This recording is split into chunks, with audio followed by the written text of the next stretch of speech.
افراحي وحالي يوم شفت مثل من هو ضايع وسط الزحام. عزیزانو در رب کریم احسان دے او ډیر لوی احسان دے او ډیر لوی مهربانی دا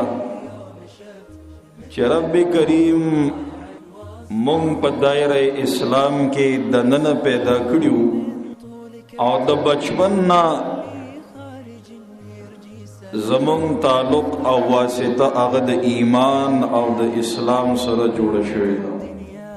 کله چې ماشوم پیدا شي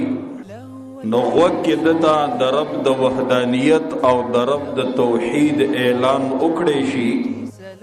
یو وکه خي وکه دتا اذان وکړي شي او غز وکه دتا اقامت وکړي شي اوس دته د ماشوم والی نه دا پیغام ورکړي شو چې اے انسان ستاسو دنیا کې د پیدایش مقصد او غرض چې دی ناغه د رب بڑائی او د رب توحید او ایمان او اسلام دی دته د ماشوم والی نه دا پیغام ورکړې شو چې ته د کوم مقصد او غرض د پاره دنیا کې پیدای شاید چې دغه وخت په دې پیغام نه پوهیږي ځکه انسان چې دنیا کې پیدا دی نو قرآن د دې انسان د پیدایش هغه مقصد چې ذکر کوي نو گواہی قرآن ور کوي او د رب پیغام ذکر کوي چې وما خلقت الجن والانس الا ليعبدون الله رب العزت فرمایي ما پیریان او انسانان ندي پیدا کړي مگر د خپل عبادت د باره به پیدا کړي الا ليعبدون او جامی وی نفخت الانس کے او لام تعلیل یعبدون رادات یاکلون نکر د قطعا یاد انسان کا درب دے پیغام تا لگ سوچ اوکے تا طرف پیغام در کو چھے وما خلقت الجن والانس الا لیعبدون ما پیریان او انسانان ندی پیدا کڑے مگر د خپل عبادت د پاره می پیدا کړو چامی وی لام تعلیل یعبدون رادات وی کم لام د علت چراغلی لیعبدون کې نو د عبادت د پاره وروړو یاکلون نکر د قطعا یاد د یعبدون پځه یاکلون یاد نکو چې انسان ته دنیا کې صرف خوراک سکاک ل پیدا دا خو زمنن شیزونه دي خوراک دے اسکاک دے دغه رنګ نعمتونه د دنیا دي دا ټول عارضی شیزونه دي مقصدی شیز چې کوم دی د څه دپاره چې انسان تخلیق شوی دی دنیا کې نو هغه د رب عبادت دی وما خلقت الجن والانس الا ليعبدون د تماشوم والی نه دا پیغام ورکړې شو چې انسان ته ګورې د دې پیغام د صدا د پاره پیدای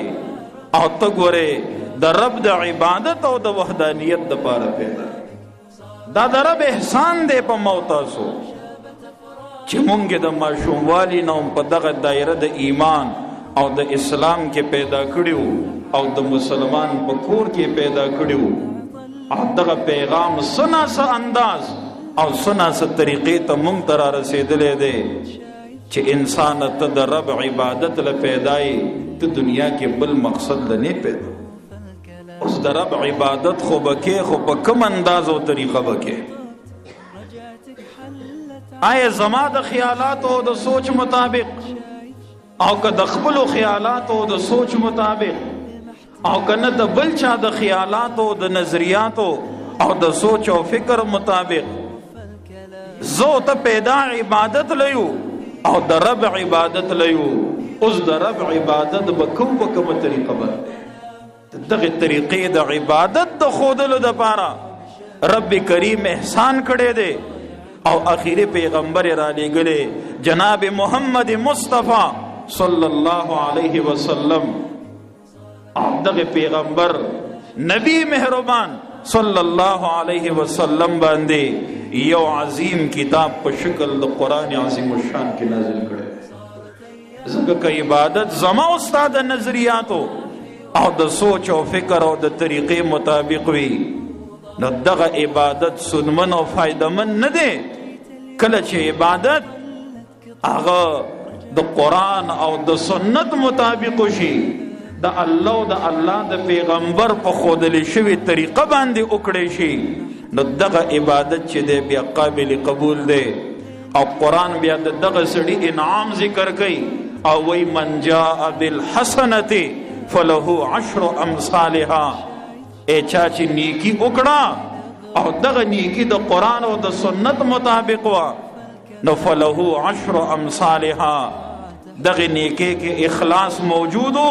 نو الله وی زه یو په 10 اجر ورکوم. ځکه د قرآن او د سنت نه علاوه که هر سړی شروع شي او په خپله طریقه باندې عبادت شروع کی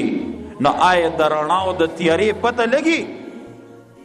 چې آیا ستا طریقه ټیک ده او که زما طریقه ټیک ده؟ شاید چې ستا فتوا مضبوطه وي او په مای او کې زه کافر شم. افسوس خو نن دور کې دغه افسوس دی که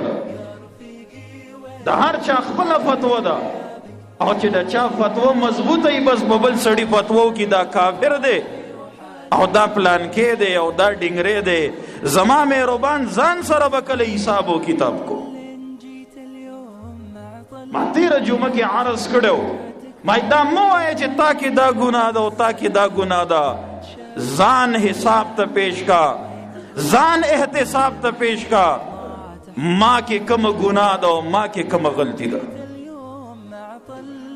کله چې زه ځان سره حساب وکم او زه برابر شم او ته ځان سره حساب وکړې او ته برابر شي او دې ځان سره حساب وکړي او دې برابر شي، معاشره هم زمونږ نه جوړیږي.